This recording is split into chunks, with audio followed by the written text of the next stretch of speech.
Bonjour, bonsoir, Bandeko Bayandaka, Papa FTM ya Congo Milolo TV.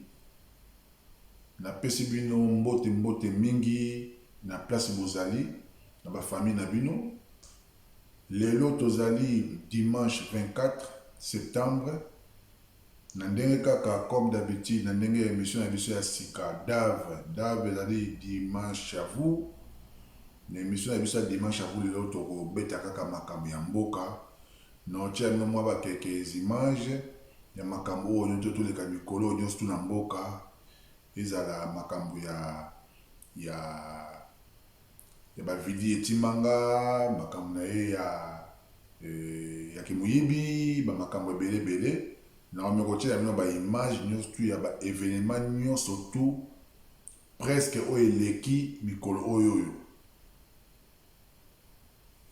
Na obanda na émission na ngai d'abord na kosenga na ba mort congolais nyonso tout place bazali. Congo Milolo aza na pensée mingi pona bango. Bandeko na biso baza kokufa na este. Ezala bitumba oyo bitumba oyo ezali masqué ezoyebana te mutu na makolo ezowuta wapi entre bateke na bayaka. Bitumba wana toteemela yango, tolobela yango, tozwa ngo lokola bajete pona inongo mai ndombe kwa mutu eza nango na porte ya Kinshasa. Donc makambo eza koleka lelo oyo na niveau ya Bandundu ekokoma pe na Kini. Tozwa ngo lokola masekite.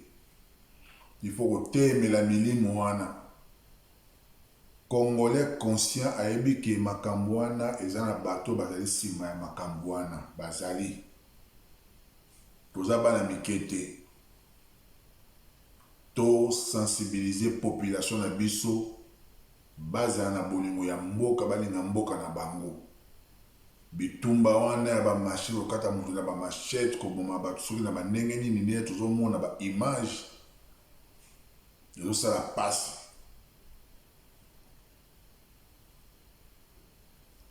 Na bosani pete bandeko na nga nyonso ya est oyo baza kokufa tous les jours na bitumba oyo bango bayebi kutu mutu na makolo te.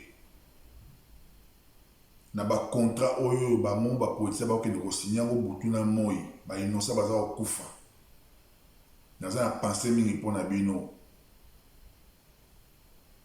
Este wana lelo oyo ezali kaka kati ya mboka na biso RDC parce que bata kote wana bazali makasi, baza ba vrai patriote, balingi mboka na bango, babundela mboka na bango.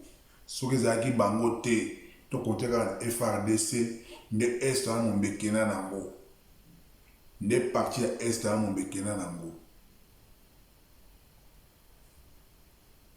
Tokolemba te foka kosensibiliser bato baza na bolingo ya mboka.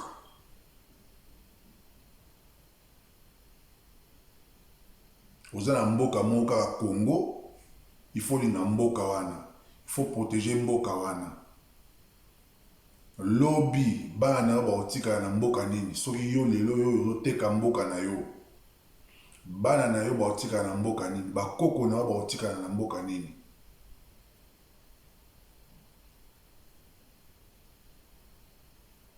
Minembwe ezala déjà occupé depuis kala. Bunaga na chilelo oyo eza occupé. FRDC bavana na bango, chef d'état-major balobaka te, ba faux député na biso oyo tovotaka balobaka te, bavana na bango, baolia balanga na bango, bapema na bango. Tranquille. Mutu alobaka za te.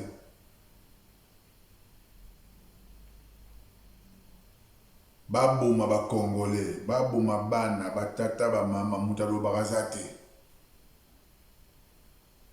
2023 botia libaya ba vote bino. Ezali pasi mingi na mboka.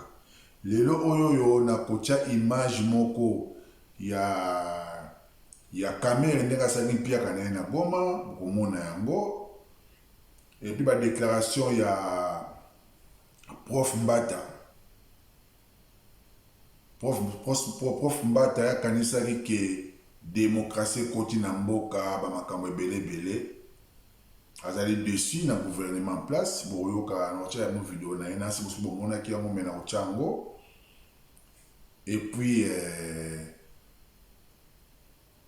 botala bato babimisaki soi-disant baza barebelle ou bato bazotia batrouble na niveau ya bandulu bokomona baimage na kotiela bino moko bokojuge yango soki eza ndenge nini.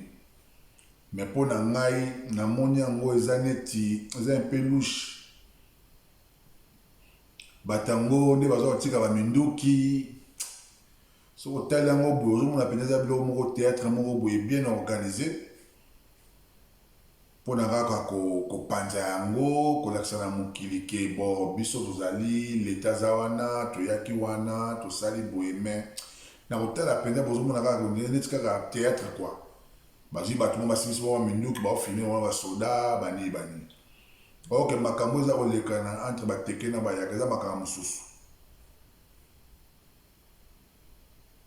Maboka molili eza na kati wana d'après batémoignage ya bato bavandaka kuna nde toza koyoka bamilitaire mutu baza koya koboma bato na butu bamilitaire soki bawuti wapi toyebi te mais toyebi baagresser ya mboka na biso preuve eza nanu te mais toyebi baagresser ya mboka na biso. Congolais oyo alingi mboka na ye ayebi agresser ya mboka na ye. Toza 9 pays voisins na 9 pays voisins wana bango presque tout balingaka biso te bango presque tout na kolongo na mote bango presque tout banvia ya mboka na biso oyo nde toyebi oyo toidentifia bango ezali lokola barwandais baugandais baburundais mais oyo mpe batikali wana mingi balingaka na mboka na biso te nabi bango nyonso te mais la plupart bango nyonso banvia ya mboka na biso. Heureusement Mobutu atikeli biso eloko moko tozala bomoko papa moko mama moko ekolo moko papa moko tata moko ekolo moko eloko wana nde moto esalaka siko l'unité nationale fierté ya congolais ezali ndenge wana.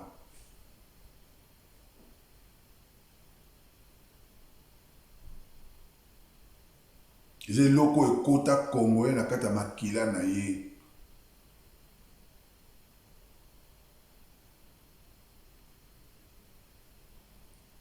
Batribaliste bana bango mingi te eza kaka baza minoritaire kaka mwa bata mike bafanatique banini mais sur 100% ya bacongolais en tout cas 90% ya bacongolais baza makambo wana te ya baki tribalisme eza kaka bata mikie kaka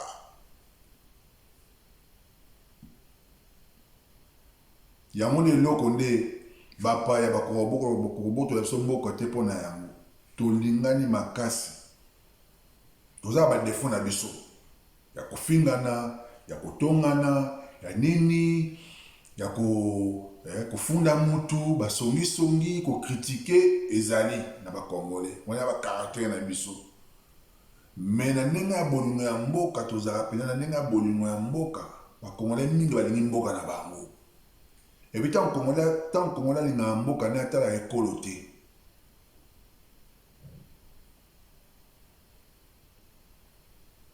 mais congolais azalaka faible te eza na un jour bana mboka bakotelema trop c'est trop ça suffit bakotelema na ville ya Kinshasa tozali 11 millions d'habitants na 11 millions d'habitants wana soki ka 1 million ya population 1 million kaka 1 million kaka ya population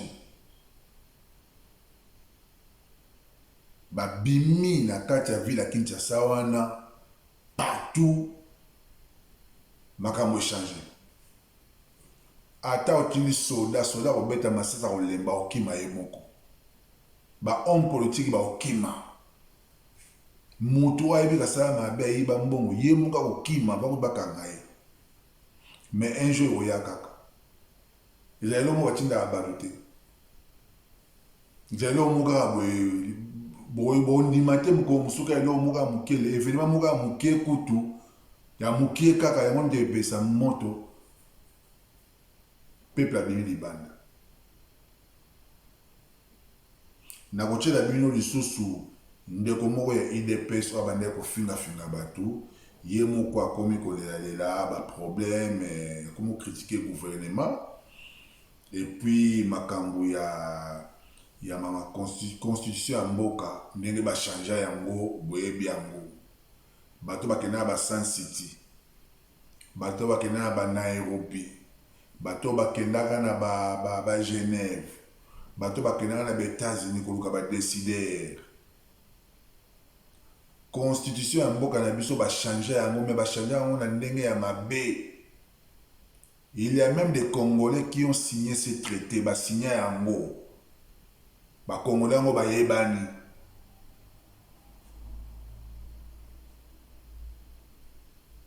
Qui est au ça politique. Dans sa vidéo, papa moko azolobela pe ba makambango. Et puis makamam Jean-Marc Abound, dans ta mo extrême ke ndenge nini maman sine ya baneko kolela bato mindaku okeluka Monisco banini. Bon, na ipete comme singa parce que yo zali moi si Jean-Marc Abound. Vous êtes censé avoir siège à Monisco. Vous êtes censé avoir siège à Monisco, pas c'est ça là. Vous avez siège à Monisco pour na bande ono peka IDPS baye kochelo moto na ndako ndenge badingi na bino zali koloba na vidéo que IDPS oyo ya côté ya Kabuya basa ba milice na bango batindaka batu ba agresser batu donc eza makambo bino na bino boyebani na ba secret. Non, et puis non, moi il y a marche moko il y a ba Congolais ils allaient le 1er octobre à 13h l'ambassade na biso il y a RDC donc marche les marches ba Congolais ils allaient le 1er octobre à 13h 2022 liboso ya ambassade donc oyo alingi a participer na marche akei oyo aza posa a participer na marche ya mboka pardon akei donc le 1er octobre 2022 à 13h na Paris na ambassade ya RDC. En tout cas pona moko ale na tiki bino bon dimanche na ba famille na bino. Beaucoup de s'abonner, beaucoup partager ma vidéo ya papa FTM à Congo Milolo TV. Na émission à dimanche à vous, tous les dimanches na bagi dans chat quelque chose. Moi ma camarade baso zali na Tigibino. Na Tigibino pour na mokolo lelo. Bye bye tout le dimanche prochain. Au revoir. Bola na ba image on surtout au non Tigibino. Botala kaka makambo mboka ngo ndenge eza okende mpona bino moko bozwa baide ya makambo ya mboka natiki bino à tout à l'heure au revoir ciao. On n'a rien fait jusqu'aujourd'hui. IDPS au pouvoir, voilà ce qu'on va faire. IDPS au pouvoir, voilà ce qu'on... Tokosala Boye va faire ça, Tokosala Boye. IDPS au pouvoir, mais nous sommes au pouvoir. Mais de toute façon, nous sommes au Mibetana, nous sommes au Bunda, nous sommes au... Depuis ton pouvoir, jusqu'aujourd'hui, Bitumbana Bitumba entre nous-mêmes. Depuis ton pouvoir, Bitumbana Bitumba entre nous-mêmes. Qu'est-ce qui ne va pas?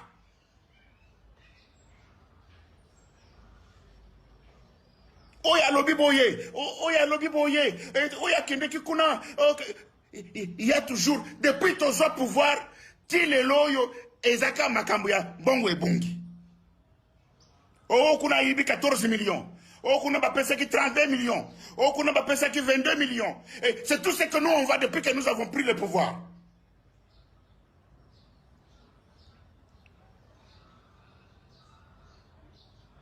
Nini oyo. Nano na monité, nano na mona bato aboyete. Nano na mona bato aboyete. Nano na mona bato aboyete.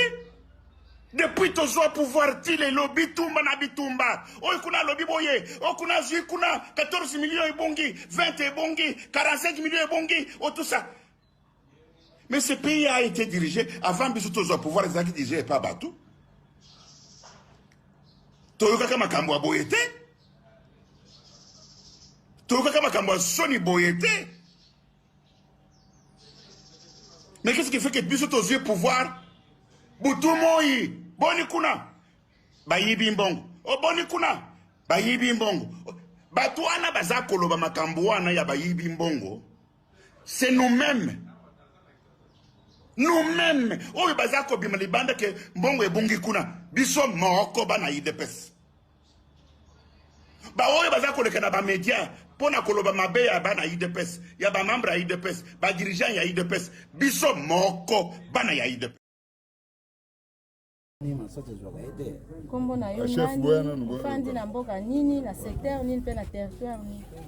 Ok, kombo na ngai, Ngindu Kapenda, ide, na fandi na ferme 7, na secteur ya Toa, na province ya Maindombe, na territoire ya Kwamotu. Papa, tu veux mon arme na maboko na yoko iko yebisa biso comme na maboko na ndene. Oza soldat d'abord bien oza civil. Ok. Nazali premièrement civil. Ok, bon arme oyo comme na maboko na ndene. Ok, arme oyo ekomi na maboko na ngai. Babetaki ngai yango. Na sima kobeta ngai yango, nayebaki te keno bayaki ko attaquer ngai. On abimaki na yaki na balabala.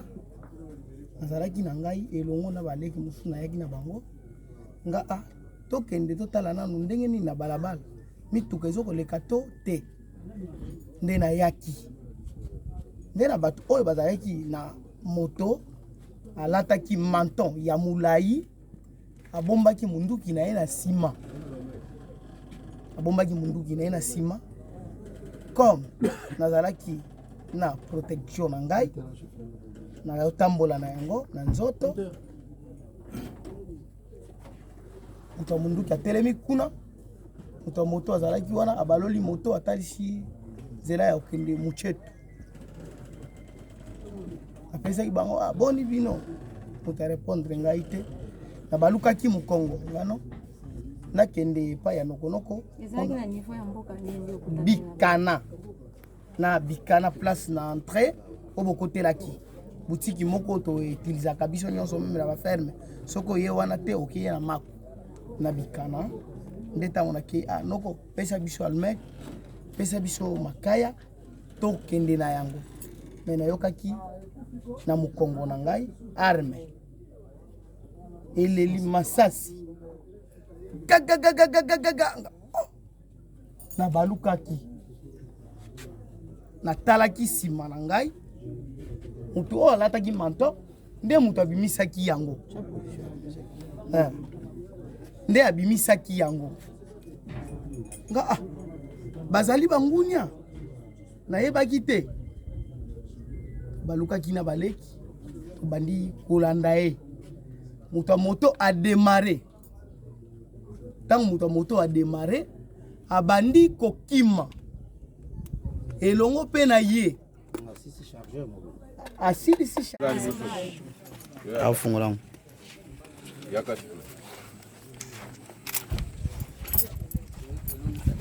Ota yaka tango komando.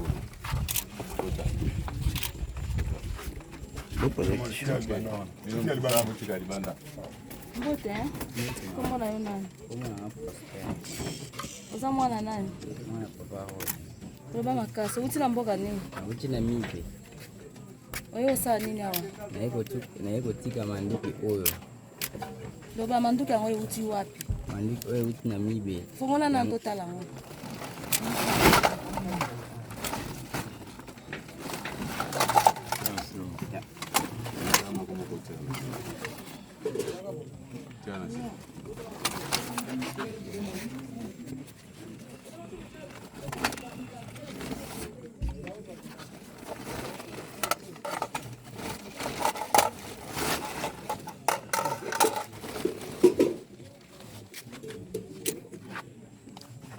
moko. Abo simba baba. Simba mosusu simba mbali tie bacharge na kati zela simba non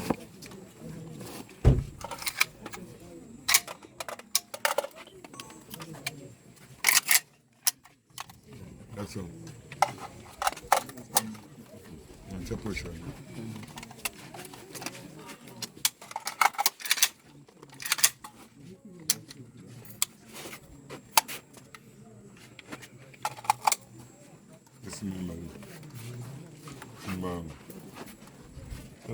Simba bien, Simba bien. Mbote mwana mobali. Mama. Tomoni na minduki na maboko, uti na ngo wapi? Uti na mboka nini? Uti na mibe. Mibe eza wapi na eza na secteur nini? Eza na secteur ya Tua. Territoire nini? Territoire ya kwa mutu. Territoire kwa mutu. Minduki ezo sani na maboko na parce que tebike minduki o bato basala yango eza ba mapinga ba soda. Bongo ekomi na maboko na ndenge nini? Minduki o ekomi na maboko na biso pona batu moko bautaki. Mesdames, Messieurs, bonjour. Il n'existe pas d'affaire Minembwe. Il ne s'agit que de l'exécution de l'article 4 de la Constitution qui s'est mis en application. Je vous ai dit le 29 septembre dernier que cette Constitution de 2005, qui a été validée par notre peuple en 2006, est un arrêt de mort pour notre pays. Ça, c'est un arrêt de mort pour notre pays. Eh bien, l'article 2, on l'a déjà exécuté, on va calmement. Parce que c'est que les Congolais se contentent toujours des choses qu'ils voient. On a démantelé les provinces. Au lieu de 11, nous en avons 26. Les gens se battent pour prendre le pouvoir, mais ils ne savent pas où est-ce qu'on veut en finir. Et maintenant, article 4 appliqué, l'État peut organiser des territoires décentralisés sans demander aux autochtones. Et on va aller à l'article 9, parce que c'est dit, les sols et les sous-sols n'appartiennent à personne au Congo. L'État ne fait qu'exercer la souveraineté sur les sols et les sous-sols. L'exercice de souveraineté, ce n'est pas d'acte de propriété. Vous êtes souverain sur la maison que vous louez, mais ce n'est pas la vôtre. N'est-ce pas? Cette constitution a prévu à l'article 51 qu'il y a des groupes ethniques minoritaires. Nous sommes 450, il y a quand même un groupe qui est minoritaire par rapport aux 450. Cette constitution a prévu à l'article 217 que l'État, la République démocratique du Congo, peut abandonner une partie de sa souveraineté pour l'unité africaine. Tout est prévu là-dedans. Et on va démanteler petit à petit notre pays. C'est pour ça que nous avons fait ce draft. Nous avons cru que les autorités qui sont des Congolais vont nous appeler d'urgence pour voir le poison qu'on nous a mis dans la Constitution de 2006 et la corriger par ce draft ici. Nous avons trouvé 48 articles pièges et nous savons qu'il y en a davantage.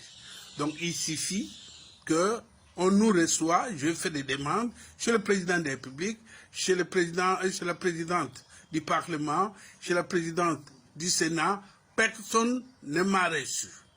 Voilà. Donc, maintenant là, ce que nous demandons rapidement, d'urgence, le ministre de l'Intérieur doit dépêcher les groupes de recensement là-bas à Minembwe pour prélever les compositions des ménages ainsi qu'identifier toutes ces personnes rapidement. Sinon, ça devient l'aéroport international et c'est terminé. Après, localité Minembwe, c'était groupement Minembwe, secteur Minembwe, territoire Minembwe, demain province Minembwe et après-demain, Dieu seul sait. Je vous remercie. Quand on veut venir au Congo, on les consulte. Ça veut dire il compte. Et il est l'unique dans la région du Grand Lac. Pourquoi ne pas être fier de notre leader de l'Est, le leader national, le leader africain? Alors je vous présente, mesdames et messieurs, docteur honorable Vital Kamerhe.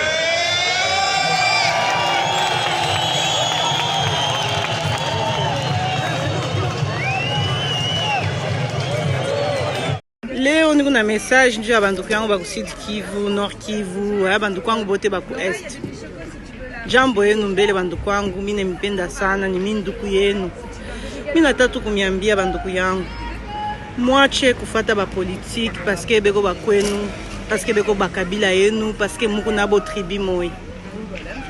Je viens ici, mimi nafia kumiinterpeller juste pour njoo ya Vital Kamerhe. Vital Kamerhe aritumika na kabila, leo eko na Tshisekedi. Dites-moi, depuis Vital Kamerhe au pouvoir, anatumika na kabila na Tshisekedi, qu'est-ce qui a changé dans votre vie? Regardez ce qui se passe. Il faut savoir, moi je sais pas si maman ndio moko ba victime, banduko to bako Est, bako Sud Kivu, Nord Kivu. Vital Kamerhe ko na kwa kula ina ndio comme apporter solution, on a quoi faire campagne njoo il y a Félix Tshisekedi. Tournée que c'est pour soutenir la candidature à Félix Tshisekedi en 2023. Vous êtes encore banduku yangu ya Nord Kivu. Vital Kamerhe à quoi président assemblée Arimi Fanchani, il a travaillé avec Kabila. Aujourd'hui avec Tshisekedi. Qu'est-ce qui a changé dans votre vie? Njo mwanze to kumufata Vital Kamerhe parce que ni nduku yenu wa Sud Kivu, parce que franchement soyons sérieux. Prenons conscience, parce que je me comprendre, banduku yangu, mes frères et sœurs, Sud Kivu, Nord Kivu. Avenir yenu, ikumu mikono yenu. Prenez votre destin en main parce que moi et moi victime. Moi je ne pense pas que politique à Vital Kamerhe na Félix Tshisekedi il n'est pas changer quelque chose dans votre vie, il n'est pas changer la situation, il est au Nord Kivu. Aujourd'hui, regardez ce que vous subissez, ma insécurité, tout ce qui se passe. Donc prenez conscience. Moi, je fais la politique parce que Kabila yenu, parce qu'il est de votre tribu. Arrêtez, s'il vous plaît. Votre destin là, il est dans votre. Banduku yangu ya Sud Kivu muyue que Vital Kamerhe tourné yake, il faut savoir que ni dû à soutenir la candidature ya Tshisekedi en 2023. Moi benye munona depuis Tshisekedi au pouvoir, état de siège. Ça ne marche pas. Moi bale munalamuka, muna shimama njuke Monisco a dégagé. Tshisekedi a chimi soutenir. Aujourd'hui, on n'en parle presque pas. Mufungule mencho. Mufungule akiri banduku yangu. Mwache distraction, mwache mambo kufata ba politique parce que kwa kwenu, parce que ni wakukivu, parce que ni non. Il est temps tushimame, il est temps to accompagner ba vrai leader, bale batakwa njoo ya sauver jeunesse, njoo ya sauver pays yetu. Hapana kwenda na muntu parce que ni wakwenu. Banduku yangu wa Sud Kivu, mwenjo ba victime, Tshisekedi ye ule 5 ans yo ile. Félix Tshisekedi et son acolyte Villet Chimanga sont des authentiques rapaces qui sont en fait les membres de la pègre congolaise de Bruxelles qui sont accaparés de l'État et ont monopolisé les ressources de la République. Et ce qui s'est passé avec Villiers Chimanga n'est que le type de l'iceberg. Nous avons dit depuis 2019 qu'il s'agit d'un régime despotique néopatrimonial dont la logique première est la cannibalisation de la République. 450 millions de dollars dont le programme prédateur de 100 jours et les 350 millions de dollars américains de RAM. Kabunda a dit à l'hôtel du Fleuve que c'est Tshisekedi seul qui détient la signature sur ses comptes et qui gère cet argent-là. Et donc, c'est la logique de prédation de la République, tant par la famille, les cousins, les vassaux, les acolytes. Depuis 2019, on l'a dit. On a dit qu'il faut initier une motion pour éjecter M. Tshisekedi et son régime prédateur. On a dit il faut que la population se mobilise pour l'application de l'article 64. Rien ne s'est passé. Aujourd'hui, les gens sont scandalisés. C'est étonnant. Ce qui va se passer, c'est que Villiers va nier, Tshisekedi va dire qu'il ne sait rien.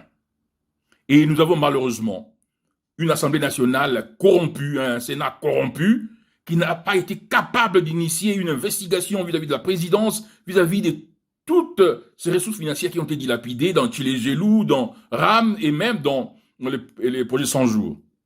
Demandons à nos frères du Lualaba de se prendre en charge. Vous ne pouvez pas vous laisser faire comme ça.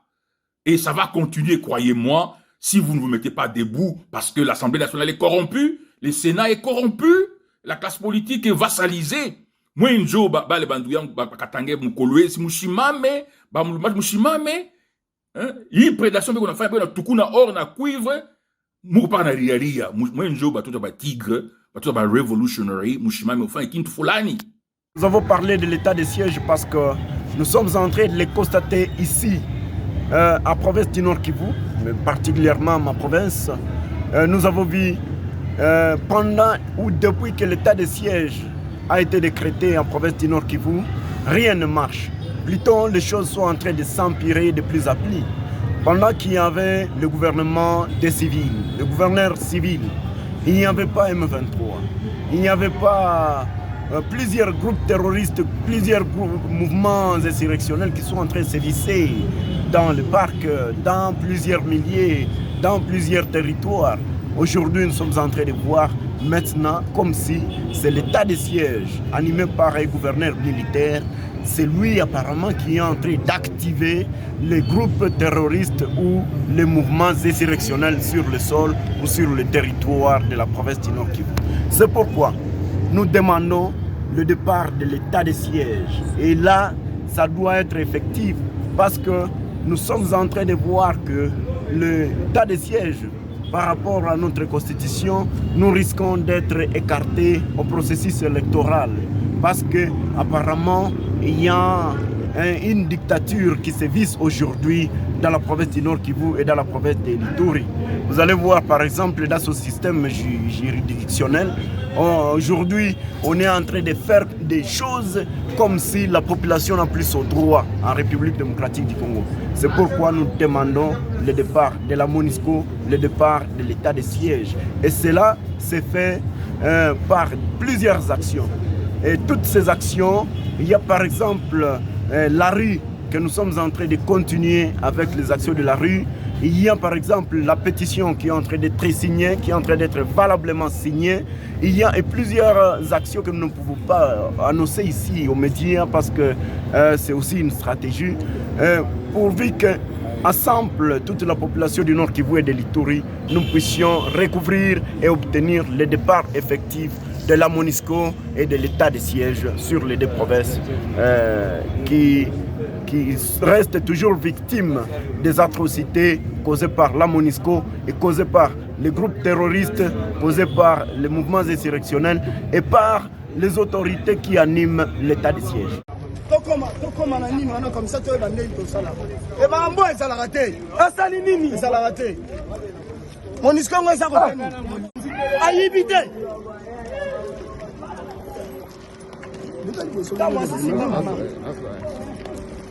makambo ezalaka te ayibi te ezala tina mwana Jean-Marc alobi nazomema parti otina pouvoir Jean-Marc amemi parti tina pouvoir Félix Savani na Fikini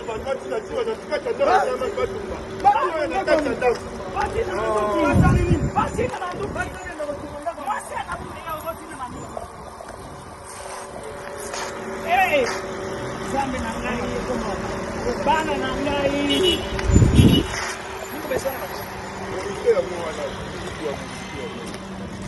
Azo ya boye, comme menacer sur résidence privée là yé.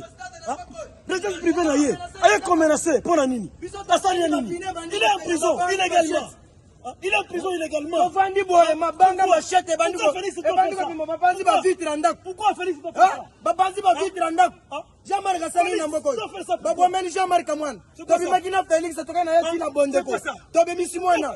Toka ti mbala moko. Tina kinkole tokundi mwana na kinkole. Tolonga na kinkole toyako zonga na Fikini. Jean-Marc alobi na ko trahir. Très chers téléspectateurs, tel que vous le constatez, nous sommes bel et bien Kingabois, à la résidence de l'honorable Jean-Marc Abound. Voilà. Il n'y a pas de circulation, pas de circulation, pas de circulation. Les milices, les infiltrés, que l'honorable Jekoko à Moulumba, Jekoko à Kingabois, après avoir inauguré le terrain financé par l'honorable Jean-Marc Abound, il envoie ses milices à 19h. Tout en sachant que le monsieur est en prison, il envoie ses milices pour brûler sa résidence qui est là. Sa résidence qui est là. Voilà. Voilà. Nous sommes bel et bien à Kingabois.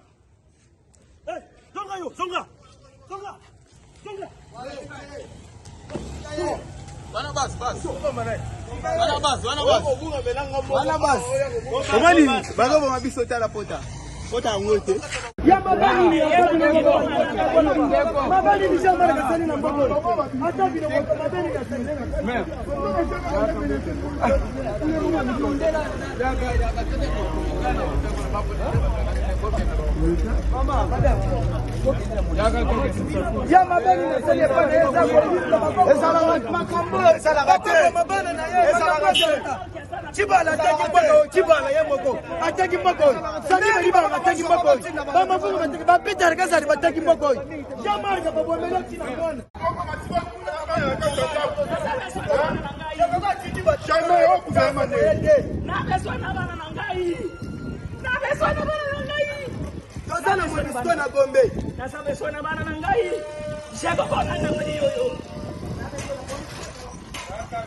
Toya wa ba sécuriser biso ba sécuriser mama na bana na ye bana ngai na besoin na bana cheko kwa assassin 18 ans na sale côté moi jamais de ko sala makambo. Bonjour, bonsoir, ça dépend ya l'air nini vidéo e beaucoup très non ali combattant résistant qui la mais membre ya Congo Sika ndeto le baka sugi on bezeli to ya na biso na pona ko le mbela na robele no mande ko pona mamozele ka mboka biso c'est très grave le na robele no pona mambo occupation de occuper mboka biso pona marche autour ça là na Paris le 1er octobre ya zo benga bana on se mobiliser comme un seul homme tous les bateaux sont les mêmes dans bunda parce que sont à réalité ya ben sinon nous connaît le 1er octobre et les akaka er moza samedi le 1er octobre na 13h biso surtout kutana na ambassade ya Congo Zaïre na Paris. Pour la comme l'ambassade de Congo, ils allaient métro ligne 9. Les stations métro allaient Al-Marceau. Par le Sinini, Diana, Koufa, personne Diana, Koufa dans Al-Marceau, des ambassades de l'Émission Zalivana, pour la route de la porte de Sabango, libération ya Bunagana. Tout ça, on va libérer Bunagana, et qu'on a beaucoup de Bunagana, et ça va remettre non à l'occupation à Congo, non à piège de la l'Émission à Congo, non à occupation à Ituri, na Sud Kivu, donc tobi non à occupation à Ituri, na qui va nous dire que Boya et Belé tout le parce que vous avez Belé tout le masse tout dans Bogo. Banda Babo tout sur Bunangana, tu le presque 3 mois. Silence radio, nega bakanga minoko. Pour la minute de la société, n'est pas Bunangana, bazo de la société de l'année, bazo au moins 3 conseils de ministres, bazo parler sur le Bunangana qui donc bani toko sa kaba na bambo kane ba yokana ki na bakoro chulo mbasala ki bakoro secret na e bakoro de boli pour akabamboka na mboka bokipa ba rwanda ba criminel assassin tuti est-ce que c'est ko ngomba pesa mboka biso na batuti non yo to zobela ba ngo sto ya date saka moko le premier samedi le 1er octobre RA moko na 13h lieu de rencontre à l'ambassade ya RD Congo et na métro Al-Marceau ligne 9 tout ça sur la 13h au Kenya nzela tina parlement français pour le parlement français ba français ba li membre ya ONU pour avoir ce monde tous non indignation contre occupation comme aussi via avec nous surtout bazo on a mis bazo occuper mbo kana so mokili na 20e siècle on te so de terminer bandeko mundo hotel na place so ali de to le maté so qui to le mi bango organiser de organiser jamais to bunda pour na place to uti za musika pas été okene comme peut maintenant elonga eza ma collection to bien na bandeko to ya ibele bandeko ya Paris de partout dans le monde donc toutes les maïbeli to de so de la Paris le 1er octobre na ambassade ya RD Congo, métro Al-Marceau, ligne 9. Tokutana, pour nous relaxer, mais quand nous sommes en face à monde, Toboy piège à la richesse de Nisso, Toboy occupation de Nagana, Toboy occupation de la Nisso, Toboy piège de militaire de Nisso, militaire, policier, ordre mal donné, tout ça a été voté, le bon soldat, pour nous battre le Nagana, c'est la sortie de côté. Petit le bali très national, Azana pour nous faire un soldat barandais, ya on tombe le bandeko, to ya biso surtout ebele, to tonda to ko mama na mukolo yale. Samedi le 1er octobre na 13h tout surtout na ambassade ya RD Congo, métro ligne 9 fois, la station métro ali Al-Marceau to kutana wana, pas presque bien na Kufaka pour na to que biso se longo tina Parlement français pour envoyer Sabango, pour bali ba membre on dit donc bandeko ya reçoit vidéo peut reçoit vidéo à tout partageant massivement pour tout salanto se mobiliser comme pour un peuple se libérer ba libérer un peuple té tout tellement pour nous libérer pour nous libérer pour nous na boka ba occuper ba ndé tout bien na ba occuper tout bien na ba